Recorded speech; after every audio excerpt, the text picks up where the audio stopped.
Oh, hello again, everyone. Welcome back. Thanks for visiting once again. And you find me back at the bench actually building something today rather than talking about new products or whatever it might be.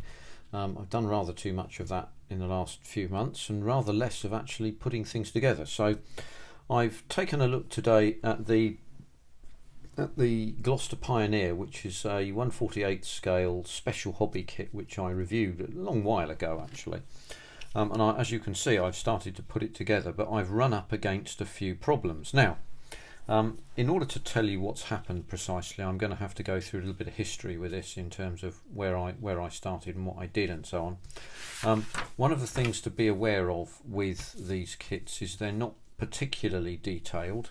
The cockpit instrument panel is quite detailed. I think you can probably just about make that out there. See if we can show you that, if we can possibly get, yeah, you can see there's quite a lot of detail there, and you can knock your glasses off, which is what I just did. You can highlight those details with a pastel pencil. That works quite well and looks quite good. So as an arm's length view, it's worthwhile doing, and because there are no real locator marks inside this particular model, and there are no locator pins inside this inside the halves, you have to go at this really rather carefully. In addition to the fact that you also have to put in the air intake here as well. So what I resolved to do in order to actually make this happen was to actually put together the front half here and glue that, so the back half is actually not glued in yet. So we'll talk about that in a little bit.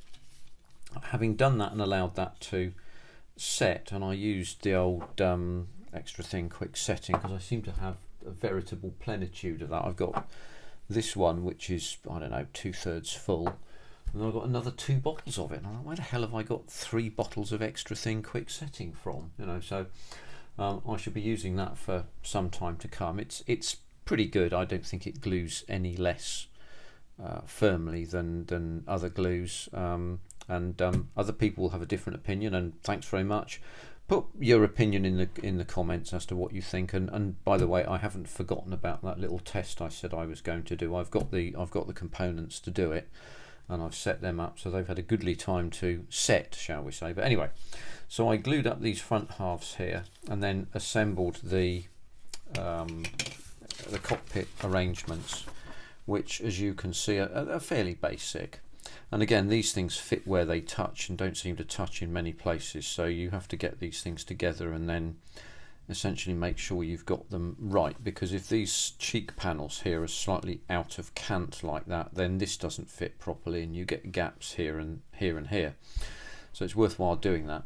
What I've also done with this is added in some seat belts. I've also added in a brake handle on the spade grip as well, which is just, I mean, I don't know that there was a brake handle on the spade grip for this particular kit, because there were only 2 of these aircraft built and they were only in service for about 4 years, and I haven't seen inside one. The only real one that's left is actually, I think, at Hendon Museum, I believe, in London. I can be corrected on this, as ever. I think it's there, but it's up on the ceiling and you can't really look inside it very easily.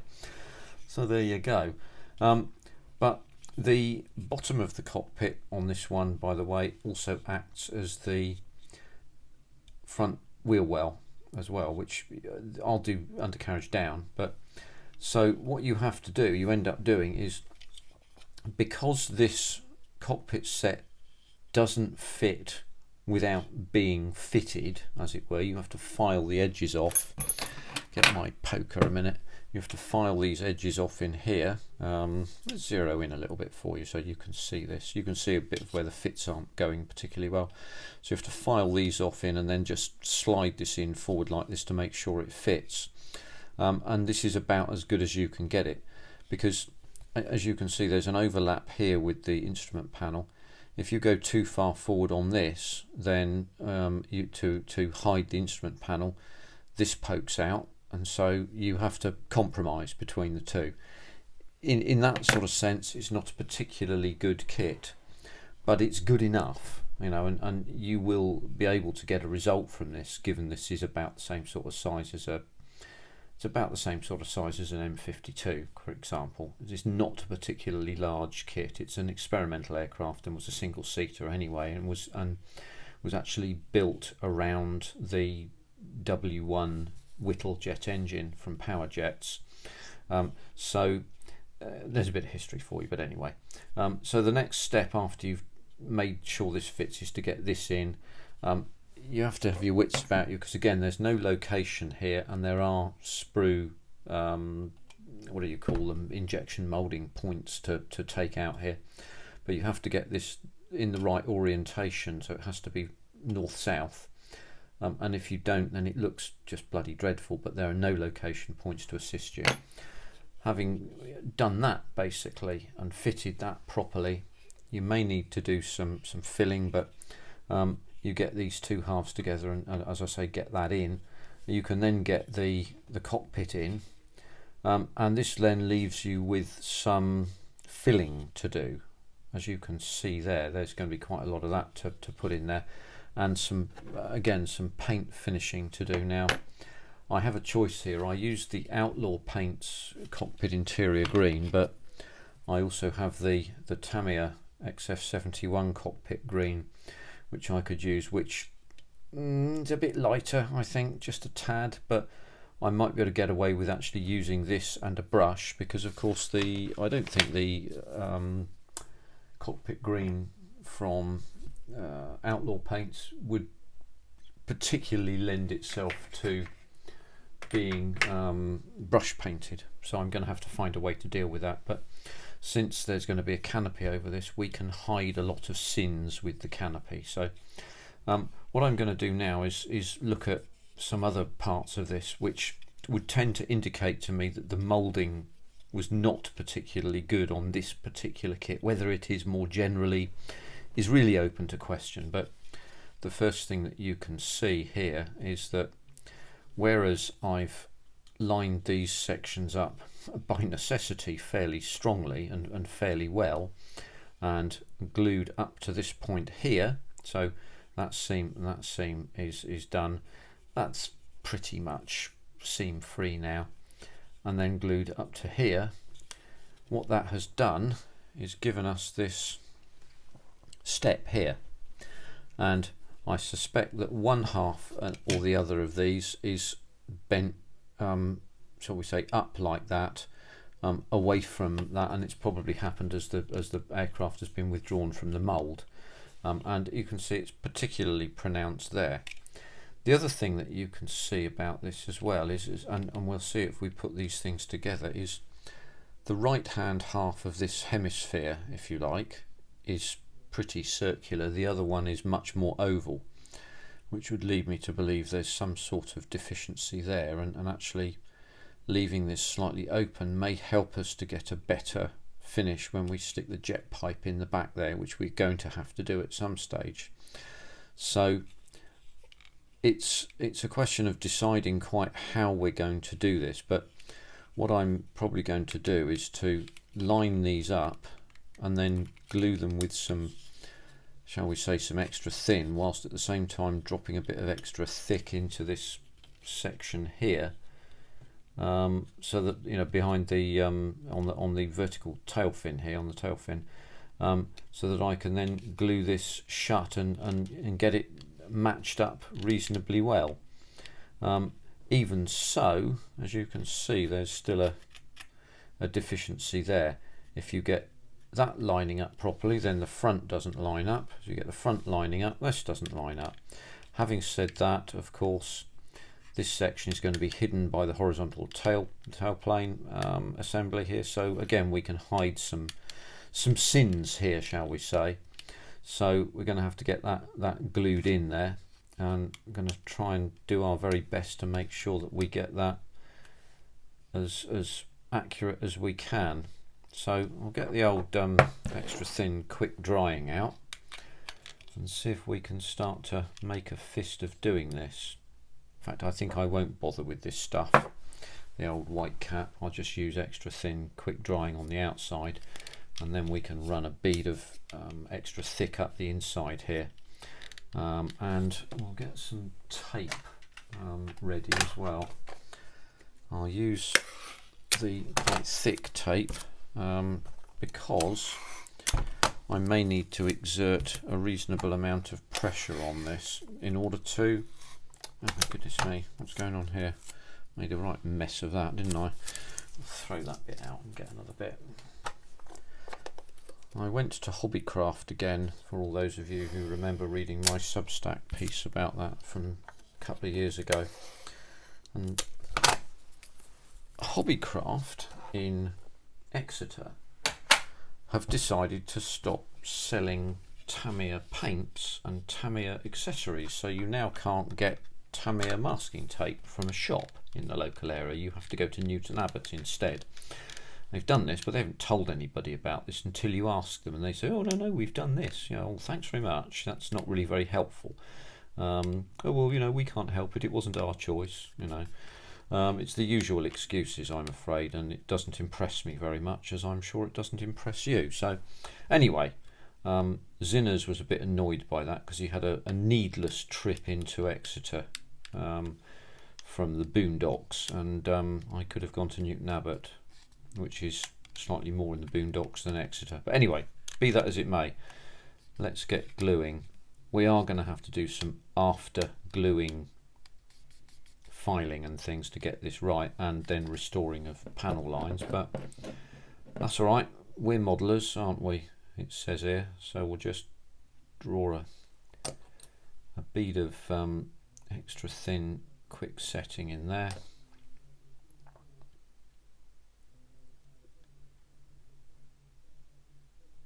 And that will get us on the way to getting this together.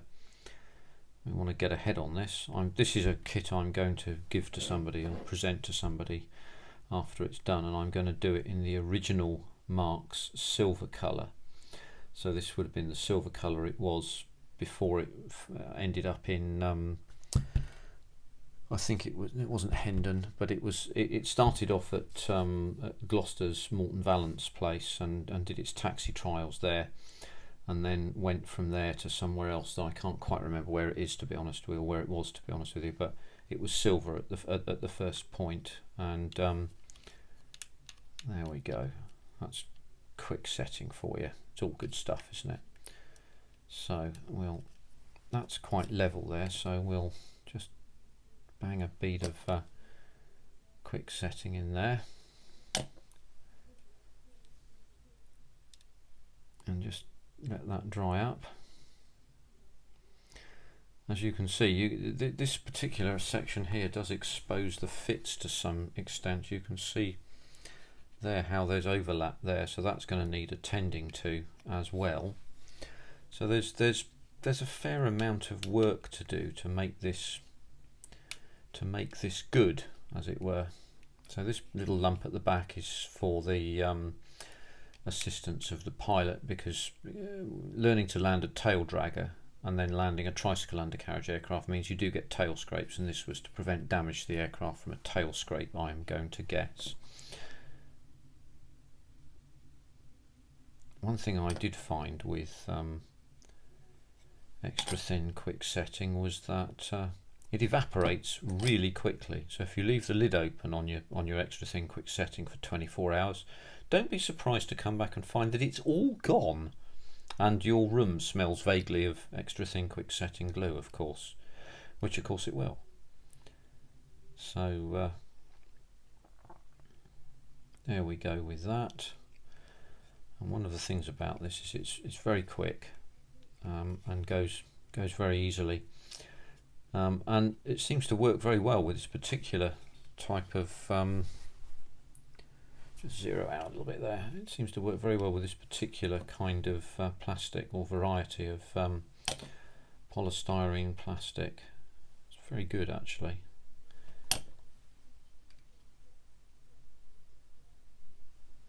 So much for using the white cap glue. Didn't need it, did we?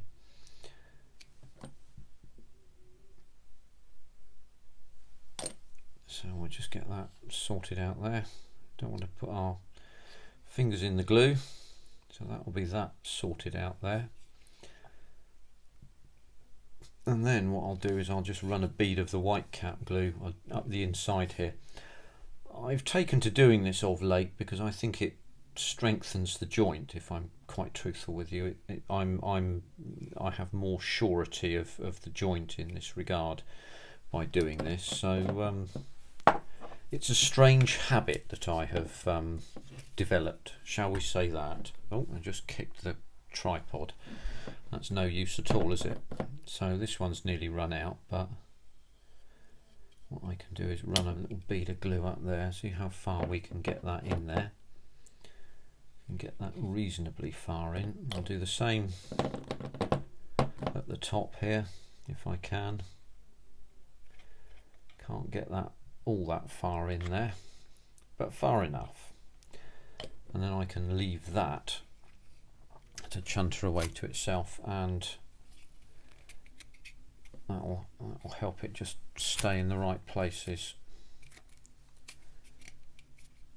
And there we go. But actually I'll just leave that off for a minute, because what we can then see is we can start to see, if I zero this out just a little bit, we can start to see how this looks and what the fits look like here. Now fortunately, that moved, this does have locating pins in it. We'll just zero in and show you those, and there are 6 of them. These are the only 6 locating pins in the whole model. Even these wing sections didn't have locating pins. You just have to locate them hydraulically yourself and hope for the best. But there you go, we're modelers, we can be modelers. So thankfully the fits of the upper wing section and the wing roots into the fuselage where it can be most seen do look reasonably good. Let's zero in and show you that. They don't look at all bad, and it won't take much work to make them look pretty good. As you can see on both sides they look pretty good. However, you can start to see the gaps underneath and the areas where we're going to have to be, shall we say, slightly more careful and do some fitting. In particular here on this side you can see that stands prouder, so we're going to have to try and do some fitting to make sure that the dihedral is the same on both sides and cants up nicely with the aircraft fuselage itself. Because if we don't get that bit right, it will look decidedly odd when looked at. It's going to sit on the deck like this quite a lot of the time, but it will, as I say, look decidedly odd, and we don't want that. So there we go.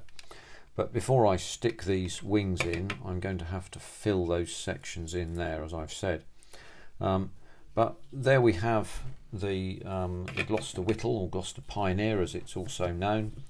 And I will show you this one completed. I'm hopeful to get it done reasonably quickly now, because I'm kind of 2 parts of the way through it, which I hope will be in not too far distant future's time, and at that stage then we can look at how that turns out. But it's a fairly straightforward number of parts, shall we say, but the kit itself has some hidden demons, shall we say, that it's worthwhile attempting to cure. So yeah, take some effort with it and it'll come together all right. In fact, I don't suppose there are too many of these around these days, but it should work out quite nicely. The other thing I am going to do as well, if I can find the confounded thing, there it is oh, curses. I'm going to the transparency comes like this, and is designed to be closed. I'm going to split this and make it an open canopy. So what will happen is part of that will be back like that on sitting up, and then the nose section will sit in there like that, and then you can see much more nicely into the canopy, into the cockpit. I think that looks better. I don't particularly like empty aircraft with closed canopies. It's just a little foible of my own, but there we are. Anyway, another quick 20-minute video for you, which I hope that you will enjoy. Do feel free to subscribe. Thank you very much for looking this far, and to my regular viewers, who I think thank really too rarely, thank you all very, very much. And right at the end here, a quick shout out to Lord James at To Boldly Go. Get yourself better, mate, and we'll see you soon, and go steady. Thanks a lot. Take care for now, everyone. See you next time.